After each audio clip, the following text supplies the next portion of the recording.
Cover Judges The Hits, Episode 6, our monthly discussion of the comic books that we think deserve your attention from June 2015. To start off with, we will present our favorite first issues, some brand new stories you can jump right into. We individually chose a single first issue to Hemingway review. Ernest Hemingway said he could break your heart in 6 words, and we're going to try and sell you a comic in just as many. First up is Colby! Constantine the Hellblazer by Ming Doyle, James Tynion. My Hemingway review is Sex First, Banishing Two Demons Second. Sounds pretty sexy. Sounds promising. Indeed. I chose a Secret Wars tie-in, Runaways #1 by Noel Stevenson. And my Hemingway review is Bayside meets X-Men, Ender's Game style. Huh, that's cool. Check it out. What's Bayside? Just kidding. They know. Most people know. Hey, what was yours? Mine? Well, mine is technically part of Secret Wars, but not really good. I chose E is for Extinction by Chris Burnham. And my Hemingway review is Mutations popular, X-Men old, Phoenix back? Yoda's Hemingway? It doesn't. Okay, you know what? We're not gonna break hearts. Might sell a comic. Someone's just like, oh, Phoenix. I'll read it. I know someone just did that. From the pantheon of viewers we have, Lumpy bodies and all. lumpy bodies and all. So that's 3 first issues that you should check out. We have one final first issue that we collectively believe is the most promising. And this month we chose collectively. Empty Zone. What? What? What's Empty Zone? No one read that except for you. Collectively, we believe Airboy #1 is the best first issue of the month. For the Love of Penis. Do you want to tell us what Airboy's about, Nick? Airboy, it's by James Robinson and Greg Hinkle. Airboy is a Golden Age superhero, not on Marvel or DC, I forget, it was some ridiculous Unknown. publisher that doesn't exist The anymore. rights have expired. He was created in 1942. Has been acquired. The rights have expired very obviously because of this book. Basically, this is a very existential look at writing a comic itself. James Robinson is called by Image Comics and told, hey, I need you to breathe some fresh air into... In the book and in real life. In the book and real life, apparently. Although we were wondering how much... Liberty It's took. how much liberty either of them took. Is that the CEO of Image? Who is that? Or creative director, maybe? The CEO, creative director, whoever, calls James Robinson and tells him, I need you to breathe some life into this old hero named Airboy. And this comic book is all about him trying to do that. And we don't even... Yeah. There's no comic book writing I don't in think this. he's really breathed any life. He's trying to He's definitely find breathed some life, muse. but Yeah. And his muse is booze, drugs, and whores. Yeah, pretty much. So it's interesting because these our main characters in this book so far, Airboy, are James Robinson and Greg Hinkle, Yeah. the artist and author of the book we're reading. artist formerly known as Hunter S. Thompson aside, I enjoyed this meta storytelling. It reminded me of one of my favorite movies, which is Adaptation, a movie where the main character is just trying to adapt a book that the writer-director also tried to adapt. You just But love it's not Nicolas successful. Cage. I do. I love Nicolas Cage. Who I doesn't? love movies where Nicolas Cage plays himself and his brother. I just like how normal and down to earth he seems. Go ahead. He's a weirdo. But yeah, I like that aspect of it. I like it might be a little self-indulgent at times, but it is an interesting look at the creative process in a way, and that's I believe that's what we'll be getting a little bit more of. They rather do. than the indulging of. Yeah, hopefully the binge is over. They do so many drugs and drinks seemingly an ocean of booze in this. They're snorting heroin, They're buying Coke. It's I think it's even in the crack at one point. the crack. The cover says it all. Yeah, it's all on the table there. Hopefully, issue 2 will show us Airboy's penis. You guys can talk about the art more than. I like the art, definitely. It's eclectic, it's unique. I just Right to think that great detail has gone It is into very Yes. a lot of the frames, and that's what I enjoyed. That's for sure. What's on like the coffee table or what's in the background is Yeah. very well thought out. This is one of 2 comics where I've seen someone on the shitter that I know of. Recently. Yeah, it's becoming a trend. Nice. Don't overdo it, guys. The pencils are extremely detailed, and the color work is pretty monochromatic. In that, like, Yeah. for page to page, it might change from teal to purple, Or red, yeah. red, whatever. But The overall, color is pretty, it's a pretty static color. but it attributes to the mood a lot. Yeah, too, so. and you brought up a good point. I think when we get into Airboy's world, it'll be brighter, similar to what the panel on the cover.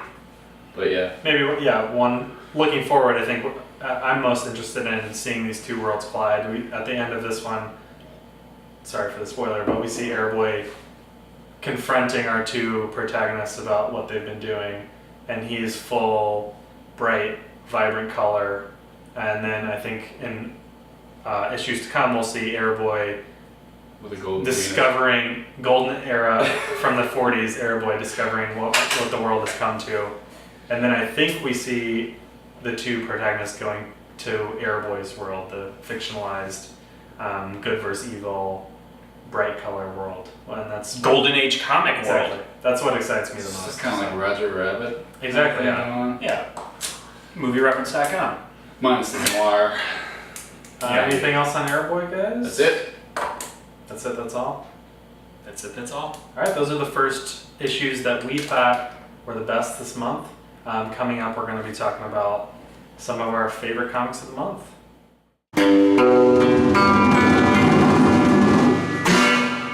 Next up, we are going to talk about our very most favoritist comics of the entire month of June. These are, in our opinions, the best comics of June. Firstly, we have 30 seconds each to discuss our runner-up, our second pick of the month, and Colby's going to start it off. And if you go over 30 seconds, you get the buzzer! What's your pick? And who My wrote pick it? is Ninjak by Ninjak number 4 by the illustrious, phantasmal Matt Kent. I've been a fan of this arc from the beginning, but I must say that Roku's character, that's Roku, has been just as intriguing, if not more so, than Ninjak himself. In this issue, we get Roku's original story, which is pretty dark and twisted. Dark, as in a dark spirit organization that treats her quite poorly. Time gone. No spoilers, quite poorly, to give her the power to control every cell in her body. That's right, it's not just her hair that is controllable, it's everything. She can readjust her own broken back in the middle of a fight and still kick your ass. Anyways. You're done! You're done! That was pretty good, though. God, you fit a lot. You can say 3 more words. Say 3 more words about it. We also get the Kanan. We also get, doesn't tell me much. Kanan and who is Weaponeer, who Ninjak's trying to infiltrate, and anyway, stuff will definitely hit the fan between Roku and Ninjak in issue 5. 5 minutes later. So, Seth! Alright, What are you thinking? my thinking is my second favorite of the month is Rebels, number 3 by Brian Wood and Andrea Moody. In this installment, we have Seth as a kid bringing his father back home after a disastrous ice fishing accident where he's frozen, and we get a good emotional story for Seth with his father. Half done. And then the second half of the story is Seth returning home to his wife, his new wife, and explaining to her that he has to leave again for the war, and she's very heartbroken, and it is very sad and a great issue. Awesome. It's confusing to hear Seth talk about Seth. Yeah, my name's Seth. Do you only like this because, I asked him that before. His He name's does Seth. it. We've cleared that up. Really? spoiler alert, I don't know how to pronounce one of these words. My second pick is Weird World by Jason Aaron and Mike Del Mundo. Which word? Window. This is the story of a warrior king named Arkin, and he's trying to get to Polmanchus? Polmachus? That one. 4 seconds, 5 seconds. This book is full of gun ogres, dragons, magma men, evil queens, underwater apes. 6 seconds. Guys, Kinda like- Weird World is weird. Also, we're not sure if Polmanchus is. It's like It could be a kingdom, it could be a person, we're not sure. It's like an acid trip. So Conan. Seth wins. Conan. Yeah, it's like Conan the Barbarian. Conan. Mike Del Mundo's art is Planet of the awesome. Apes, acid trip. That's my Hemingway. What is it? Conan, Planet of the Apes, acid trip. Planet of the Apes. That might be one extra I think it's word. one. Yeah, so it's not a haiku, it's a Planet of the Apes. Planet of the Apes. Planet of Planet of Apes. So those are our second favorite of the month, and now we are going to just spill our guts about Within the time frame. why these are the best comics that came out in June 2015. My favorite comic of the month is Polar Bears in Space. Alright, my pick is low number 7, Rick Remender, Greg Tacchini. No surprise that I'm picking a Remender title, I'm sure. But wow, we really take a trip into the depths of the world that Rick has created in low number 7. This issue introduces us to Della, that is Stella's daughter, that is Tajo's sister, that is Marique's sister. Rest in peace, Marique. And it paints an even bleaker picture of the despair in which the survivors of Earth now live. We're underwater still. This whole issue takes place in the city of Volden, which is ruled by the Ministers of Thought. Della herself is a Minister of Thought. On Volden, all things creative and inspirational are pretty much banned, and the penalties for creating or promoting inspirational materials are quite severe. Really severe, as only Remender would have it. This one is pretty self-contained, and it's a great start to the arc. We're promised that Stella's belief that living things can shape the reality around them will continue to be tested, and that we'll be seeing more of Della Kane. Oh, and Greg Tacchini, your art melts my face and makes my genitals tingle. Thank you. Same. Just like the anarchist slant he always has, the family drama, it seems it's real. Outside of the pillar and people dying and coming back to life, it seems like real family drama, real struggles. For sure. Put into the space, science, sci-fi, fantastic depths that I love. Yeah, I really liked how Della was more like her mom than the other two. Whereas adults, she didn't obviously grow up with her, but you can see that she has a part of her optimism and hope inside of her, which was Buried.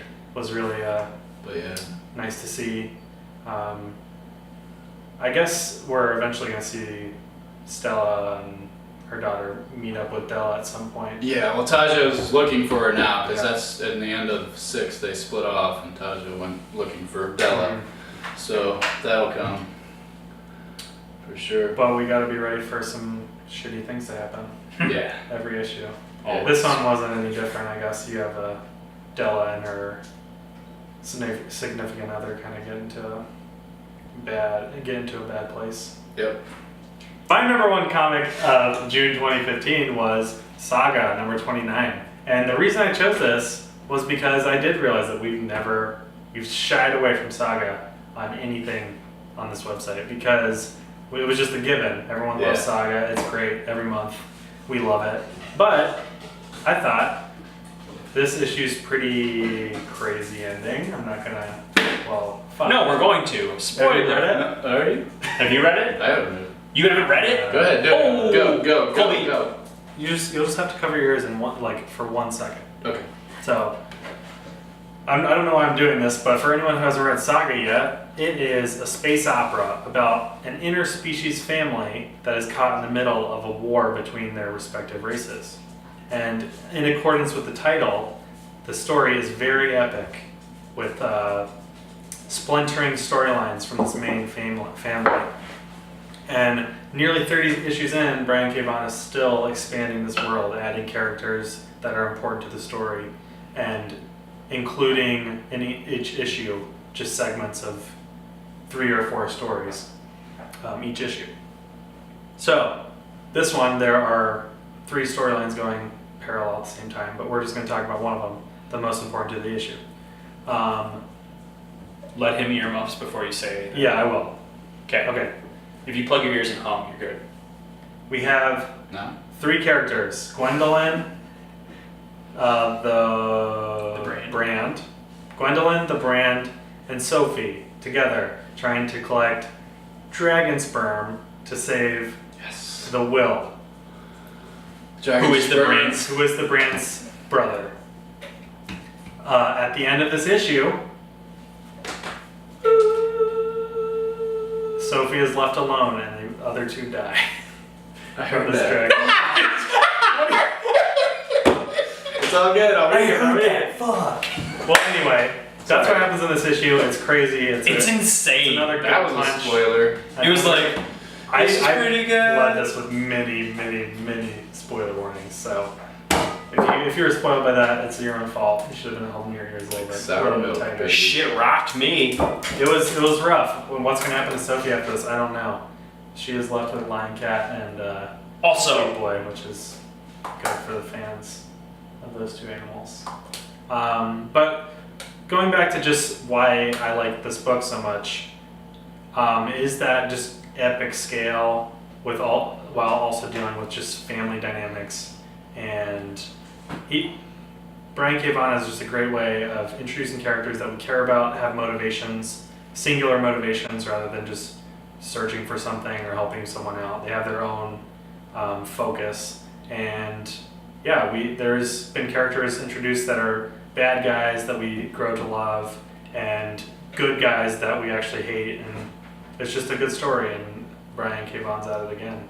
I'm excited to read his new book, and let's hope that Saga continues on for 30 more forever. issues, hopefully. For 100,000 more issues. But yeah, I thought this was a great time to bring up Saga for the first time. No, for cover sure. creators. All right, Nick, what's your favorite comic of the month? My favorite comic this month was Non-Player number 2. There's a little sneak peek of number 3. First off, I just want to say that issue 1 of this came out years ago, like a couple years ago, and Nate Simpson, who writes, draws, does everything on this thing, was in a horrible car accident. He broke his clavicle. Big ups to people that had broken clavicles. I have a metal plate there too. I feel you. I couldn't draw for a pretty long time. Anyway, he couldn't draw, he didn't want to write, and now years later, issue 2 comes out. I think that's kind of an interesting fact about it. And issue 2 is wildly different than issue 1. So we have our main character, Dana, who is obsessed with this video game that is completely immersive. It seems that you like plug it into some port in your head and you're just in it. You are a weird assassin in this like elven kingdom. It's called Non-Player, and it's a lot about the characters in these video games that aren't actually people. They're living in a world where AI is very dangerous. And in this game, you know, they're being audited and sued for like using too much artificial intelligence. And the creator, Jeff Homer is his name in the book, he even says, you know, this game is so expansive. There are creatures under the ocean in this game that no one's ever seen, but they live and die. That's pretty awesome and rather epic. One of those things, King Hearmoth, he's out for revenge. He is not sentient. He is not a person. He's just an angry computer program, which is pretty interesting. This one was completely different than the first issue, and I loved every second of it. We didn't get too much from our main character Dana, but we got to know a lot about all of the auxiliary characters, and it's issue 2, so that's perfect. Like, years and years later, it shouldn't change your scope and span of your storytelling. I was really into it, and Nate Simpson, you are one OCD crazy person for drawing all of these pictures. They are insane. They're so detailed and ridiculous. A sentient robot that only speaks Latin takes over a fish market in this book. That's awesome. And the police have to stop him How does he communicate? with Latin. That no one Latin and understands. lasers? Yeah, Latin and lasers. No, he just throws fish. He doesn't have any lasers. Which I think is even funnier. Alright, that's it for episode 6 of The Hits. Thanks for checking it out. If you have any comments, leave it down below. Our Twitter is @CoverJudger. Actually, with no just call E. Nick. What's your phone number? It's 734 Colby phone. Send us an email at thecoverdudger@gmail.com. And check us out next month. Signing off, I'm Seth. I'm Nick. Don't pass it to me. I'm Colby. Alright, thanks a lot. Thanks, guys. No, he didn't read it. He's just judging the cover.